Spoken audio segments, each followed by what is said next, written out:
সেদিন কিয়ামতের দিন আল্লাহর আরশটা বহন করবে কয়জন ফেরেশতা? এদের সাইজ কত বড় শুনতে মনে চায়? বিশ্বনবী বলেন ওই ফেরেশতার সাইজ আমি দেখে এসেছি কত বড়, শোনো। পুরো সাইজ বলা যাবে না।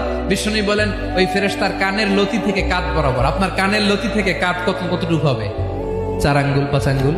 ওই ফেরেশতাগুলোর কানের লতি থেকে কাঁধ বরাবর আসতে সবচেয়ে দ্রুতগামী যানবাহন, পৃথিবীতে সবচেয়ে দ্রুত চলে আলোর ফোটন, 1 সেকেন্ডে চলে 3 লক্ষ কিলোমিটার। কয় লক্ষ কিলোমিটার? 1 ঘন্টায়? 1 মিনিটে? কয় সেকেন্ডে? 1 সেকেন্ড কইতে তো 2 সেকেন্ড লাগে।